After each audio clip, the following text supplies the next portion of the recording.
Hello and welcome back to the X-Files Revisited. We are moving on with Season 5. Now on to Episode 3, Unusual Suspects. Brian, tell us a little bit about the legacy of this one. Yeah, so I said end of last week's episode, a bit of a fan favourite. I when I think about groups and whatnot in which X-Files fans talk about it, the Lone Gunmen have always been a bit of a favourite when it comes to fans. I think whenever they show up, they're like, yeah.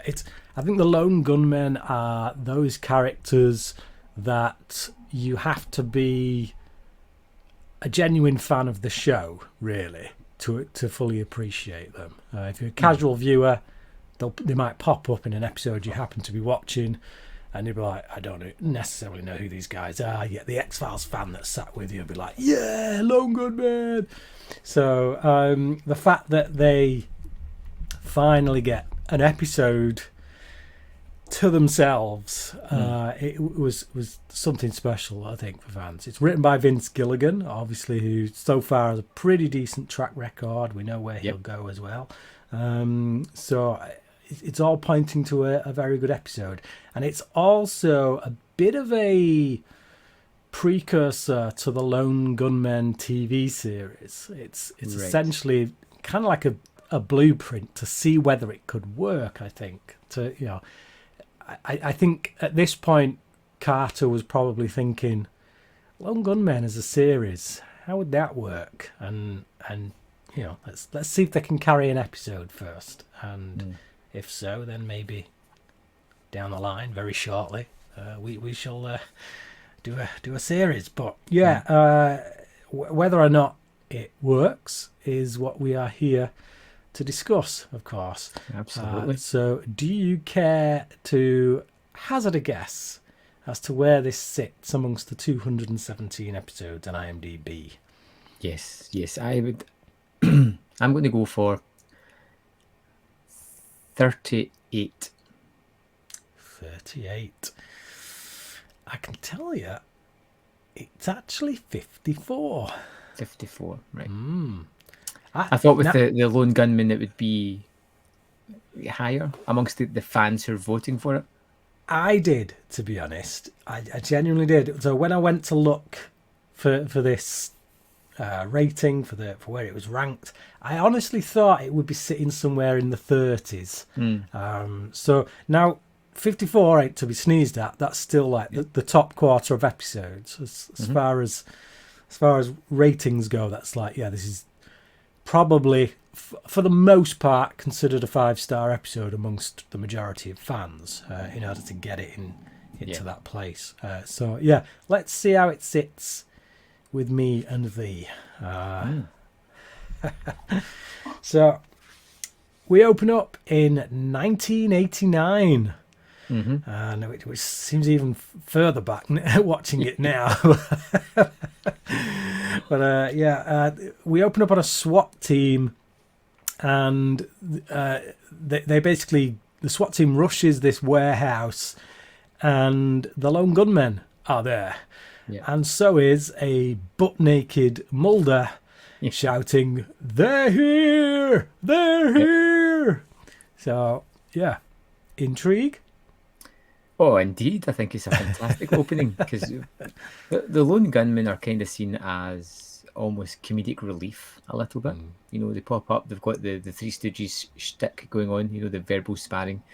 And I think the kind of cherry on top here is the naked Mulder screaming his head off. and you want to know how the hell we get there. Yeah, and it's that we know this is 1989 as well. It's like, oh, right, we don't really know anything about the relationship between Mulder and the Lone Gunmen pre-EBE. Like, we come into their kind of relationship almost fully formed in EBE, and it's like, well, okay, but how did Mulder get together with these guys? Well, so, knowing that this was 1989, it's like, oh, we're going to get a bit of backstory here. So, you get the opening credits, and then we have Byers, Frohickey, and Langley arguing in their prison cell. So at this point, it appears that none of them know each other.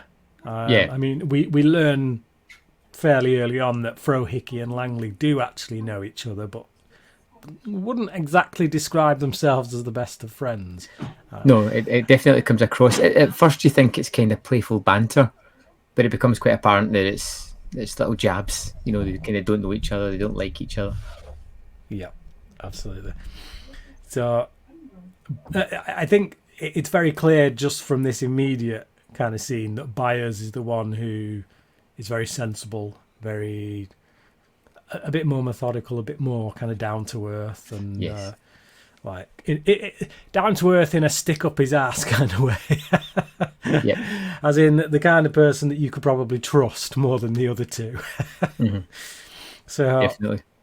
which is quite ironic given that he's the one of the three that currently works for the government.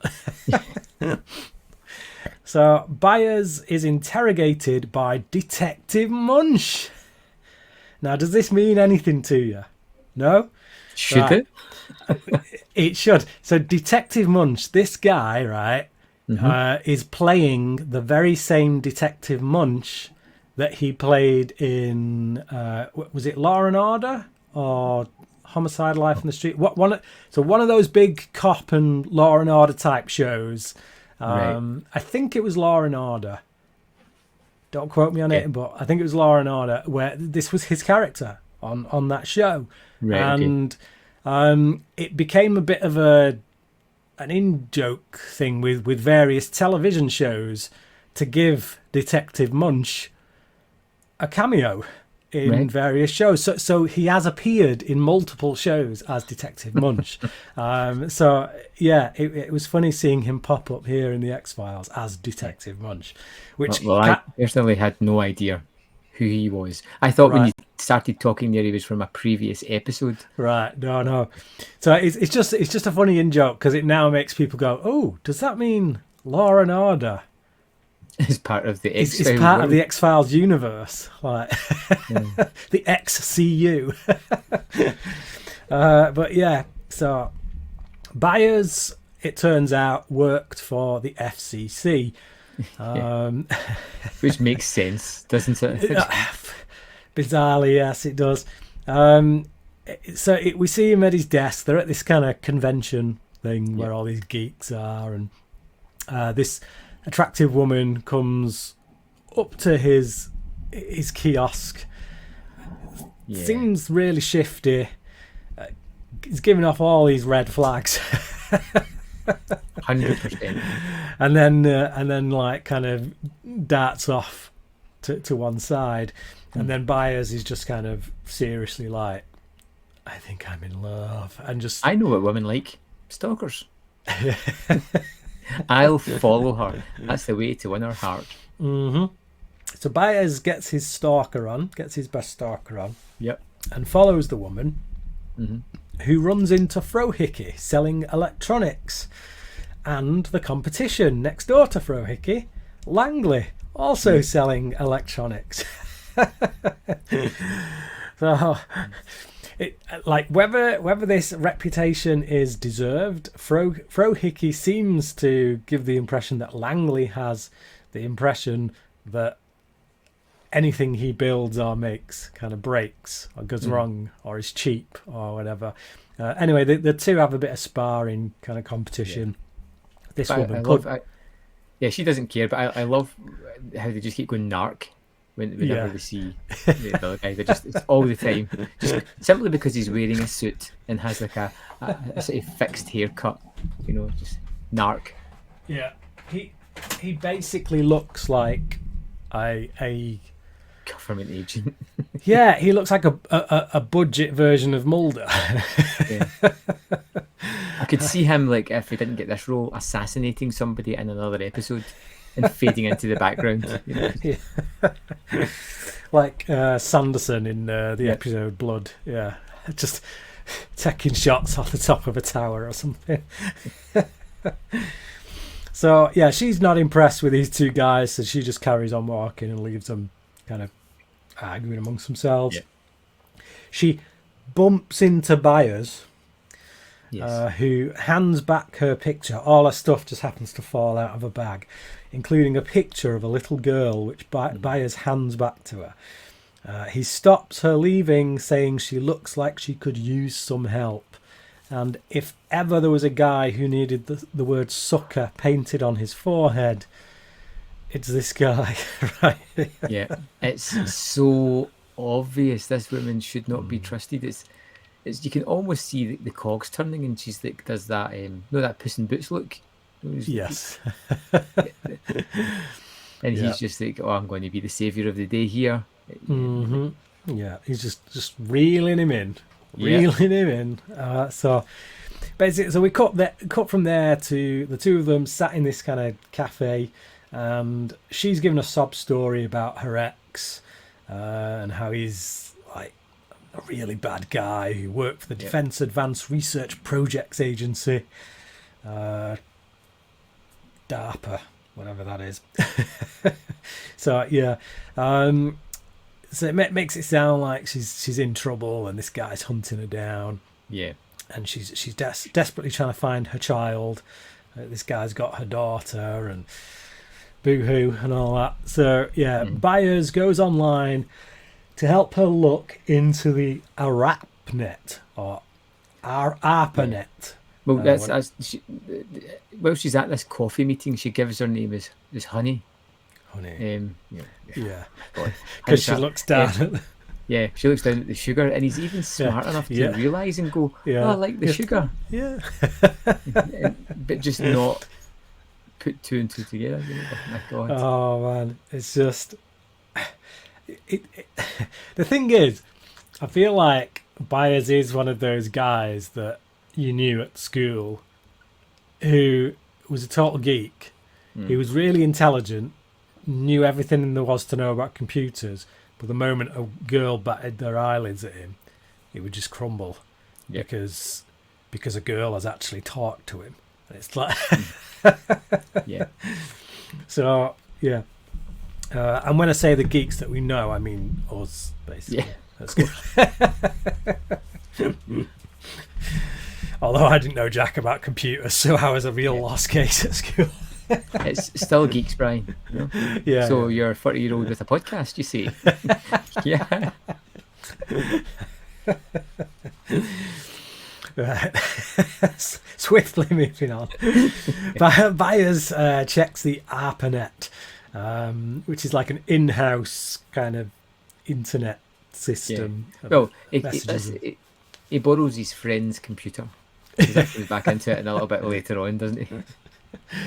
And the guy's like, I'm not moving. Then he sees a girl and he's like, whatever, I'll go. yeah, whatever. That's his response to everything, whatever. So they end up inside secret Department of Defense files. She has him print off some code, and then she gets them to hide when she sees her psychotic ex, otherwise known as Agent Mulder. Yeah, which was a really nice twist. Just like, oh, she's really not trustworthy. She's awful. Like, and he's asking all the right questions. Why would your daughter have an encrypted file? I don't know, just print it. He's just, he's too lovelorn at this point. He's lost. White Knight syndrome, isn't it? Yeah. It's just, I love the Mulder reveal as well. You know, he turns around and gives the typical kind of hero pose, very reminiscent of when I've seen the future and it looks like him. And his Mulder stood there with his hands on his hips. So they enlist the help of Frohickey, and Frohickey's response is basically, why don't you just kick this guy's ass? Yeah, it was hilarious. Which is clearly all talk. It's just like typical kind of geek speak. It's like they're very good at kind of thinking about whose ass they're going to kick until they're stood face to face with him. So they spy on Mulder, kind of watching through the curtains, who collars them in a back corridor, kind of gives them a run around a bit. And then he flashes his badge, as Mulder is prone to do, and asks if they've seen her, this woman, and whips out his mobile. The size of the mobile. Where the hell was he hiding that thing? It goes off and he's like, hello. But I love the kind of questioning nature as well, where the guys are like, who is she? What does she do? And he's like, why are you interested? And then nobody answers a question. He's just like, all right, fellas, I'll see you later. So haphazard. Yeah, Mulder has, like, literally has no reason to give anything away to these, like, geeks. But, yeah, so Byers' partner is arrested for hacking the Department of Defense. Byers goes to confess, but Frohickey stops him, suggesting they hack the FBI instead to find out who Holly really is. Or Honey, I should say. But it's a good point. It's like, are you crazy? They admit to this. Let your friend fry. Yeah. So they interrupt Langley's game of Dungeons and Dragons to ask for his help. And he won't help until he gets Frohickey to say one magic phrase. Yep. Which is, your kung fu is the best. Yeah. And Frohickey looks genuinely disheartened by the fact that he's had to say that. But I'll tell you what, first it's a great reveal, because they're at the table, they're gambling, and it pulls back to reveal they're gambling on Dungeons and Dragons, which is just hilarious. And then, like you say, that tete-a-tete they have is something I think anyone has done before. There's nothing at stake other than just making the other person admit you're better. It simultaneously means nothing and everything at the same time. Yeah. So, Honey is actually Suzanne Medeski, wanted for blowing up a laboratory that killed 4 military officers. Yeah. And then, just as they find out this nugget of information, Suzanne enters the room, and Frohickey's bravado about kicking their ass suddenly flies out the window as all 3 men slink back, cowardly. They find themselves cornered by a woman, and they just don't know what to do. Cornered by this waif of a woman. It's just like, man alive. And they're all like, she's looking at us. What do we do? So, she claims she never killed anyone. She just tried to quit her job. My apologies. Her job being an engineer of a gas that would make people paranoid. She'll prove it if she can decipher the code. So it's like, and I'm sitting there thinking, hang on, this is the origin of Scarecrow. Literally making Scarecrow gas. That's what his gas does, isn't it? Yeah. It makes him scared, doesn't it? So yeah. But she works for a man named Dr. Jonathan Crane. They decipher it. They decipher the code and find out that an experimental biological operation is indeed about to be underway in Baltimore. They also see a connection to Suzanne's dentist, so she goes into the bathroom for a little teeth removal. Which you kind of know exactly what she's going to do. But yet the guys are surprised. Yeah. There's something a little bit kind of out there, though, about anyone who's prepared to pull their own tooth out. Which, at this point, still kind of makes me sit on the fence with this woman. Where I'm like, okay, I don't believe she is who the government thinks she is, or who Mulder thinks she is.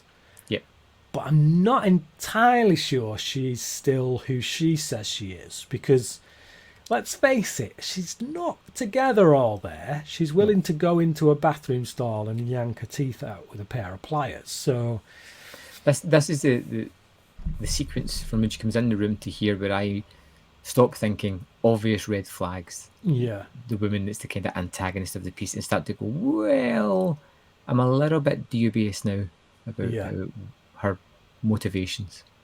Yeah. So it's well played in that regard. After examining the tooth, they decide to help her because they find inside it what looks like a bugging device of some description. Yeah, and it's in such a strange place. Like, you'd imagine the dentist would have to take the tooth completely out, put it under there, and then put it back in. Which suggests this woman hasn't looked after her teeth too well. she's already got false teeth in. Like. She's like the guy that's at the racetrack all the time, no part of the syndicate. Yeah. No, like as we said in the last episode, they had no teeth. She could have gone for root canal and had it numbed. Like, it was so numb that he was just able to just do all sorts and without her knowing. But so they break into the warehouse that is registered for where this supposed experiment is going to be taking place, and they find asthma inhalers. It is at that point that Mulder arrives, as do two gunmen who decide to kind of shoot up the place when Mulder tells them to put their guns down. Mulder kind of gets gassed in a haze of everything that's in the inhalers because of the bullets. Like what kind of guns do these guys have? Because they are like semi-automatic type of things. They are firing out a hail of bullets.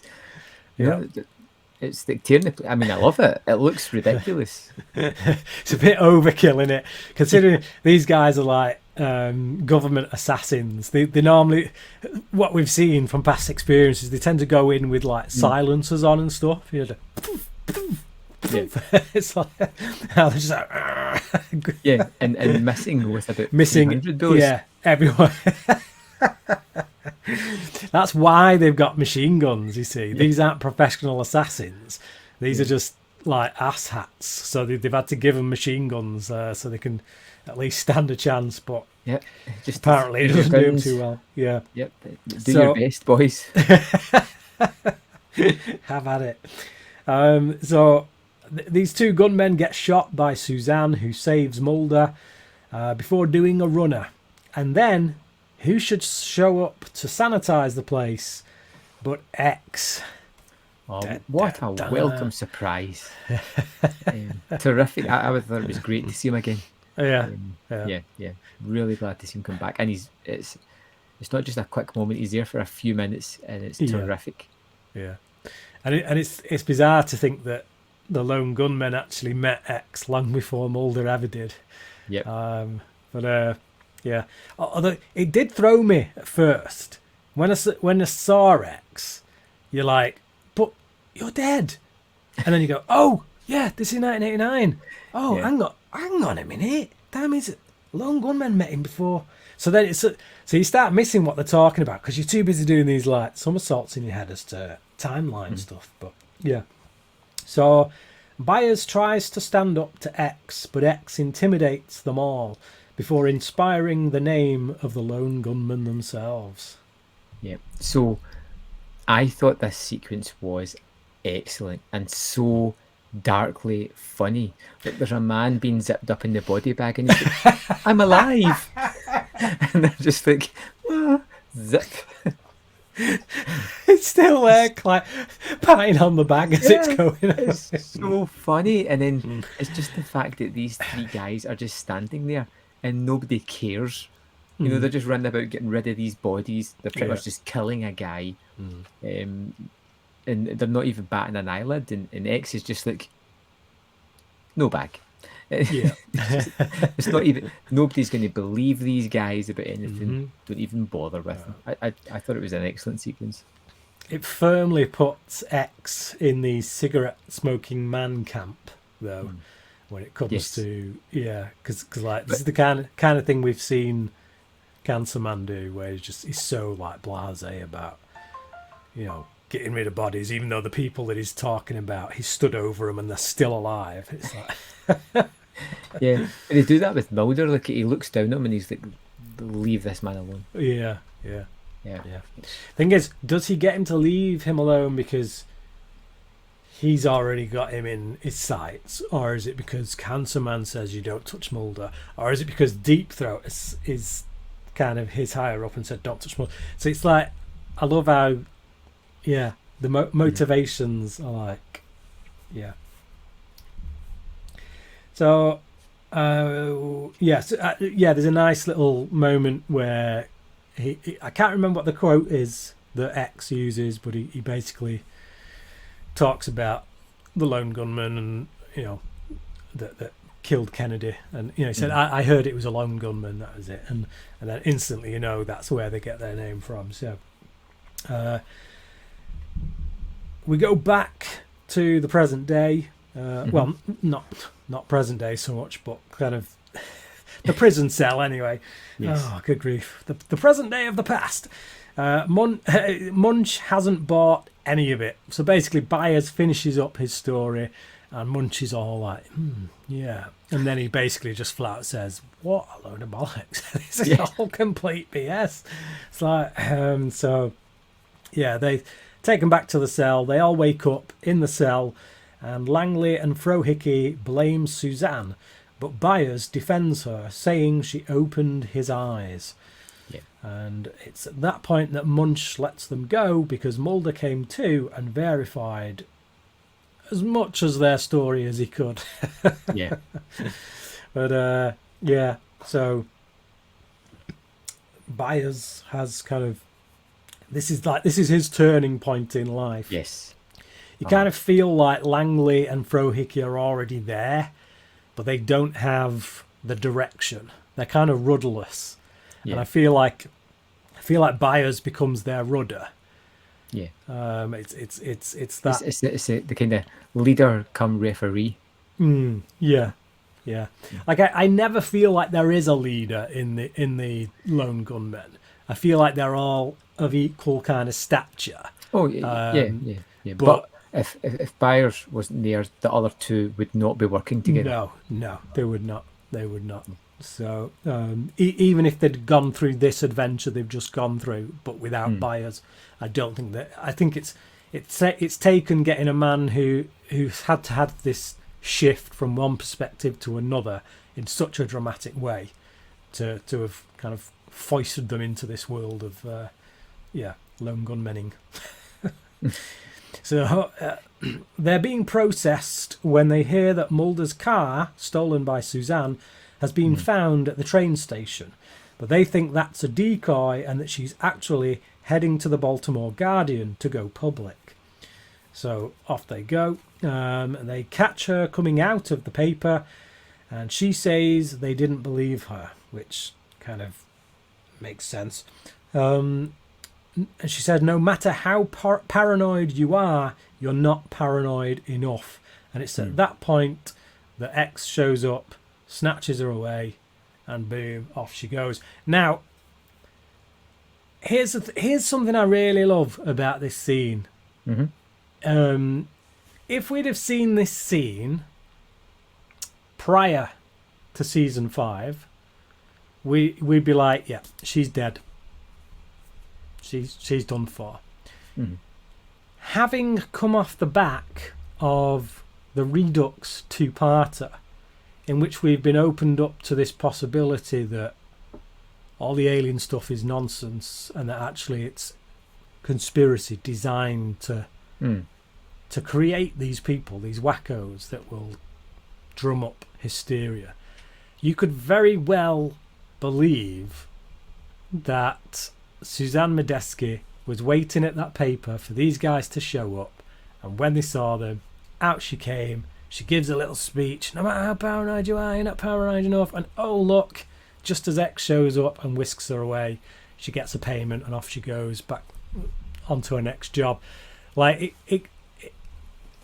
you could believe at this point that she is actually in on it, and it is about because building.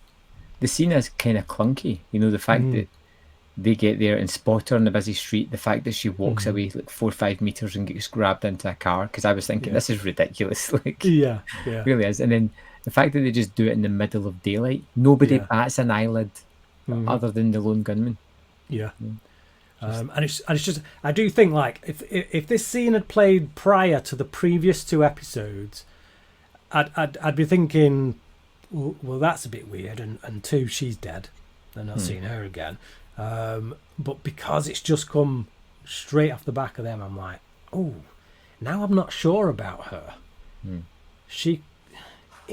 Was she in on it? Was this all like, I mean, this could have all been about Mulder, about getting Mulder to that place and building his paranoia up, and there's so much here that could have been orchestrated for various reasons, that it just puts a new dimension on the episode. I think. Yeah. So there you go. So basically, we just get one scene after that in which the 3 guys, they're back at the convention centre, kind of tidying things up. They're a bit quiet, they're a bit gobsmacked, I think, don't really know what to say. They're just processing everything that's gone on. And then Mulder shows up, and basically he wants to know the truth. What happened? He wants to know what happened. And it's a long story. If you want to hear it, why don't you pull up a seat? And he does. And so right there is like this connection that's made between these 4 paranoia induced. It's the Munch syndrome, because this is going to it's like that interview only with somebody that's open and willing to listen and not discount everything, which is going to build that relationship. So it's good. It's a good finale. Yeah. Okay, so final thoughts and your score. I liked this episode. I thought it was incredibly funny. As a plotted episode, it doesn't seem to have as much in it as some of the other episodes. But I don't really care, because it's all about the character interactions here. Seeing the relationships, seeing that black humour, being led down an obvious path of this woman is all kinds of wrong, but have it change midway through. It does these wonderful little tricks where you're kind of believing one thing but still dubious, and thinking the counter could be true. And I think it plays that really neat trick while being funny and not seeming like a trick on the viewer, where it's the girl, she's awful, she's wrong, everything about her just screams red flags, but she's not. Mulder is the bad guy, but he's the good guy. It does all these kind of things that I really liked. It's a tough one, because Redux Part 2 was really good. I think I'm going to go for 4.5 on this, but it could so closely be a 5. Yeah, I'm the same. I didn't know how I was going to go at the start of this one, because like entertainment value, it's kind of like a 5, but there are things in it where you're like, it feels a bit like, well, that happened because it needed to for the story, and it's okay. I'm fine with that at this point because I'm entertained, but it doesn't necessarily feel as structurally well written as other Vince Gilligan episodes. But like you said, it's about the characters. It's about seeing these guys get together for the first time.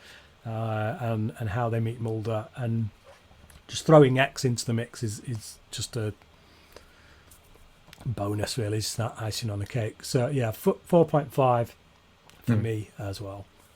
And just what a great start to the season. Three for three. Yeah. So it's really positive. I think it's one of the strongest starts that we've had, where it's not just good episodes, but really great ones.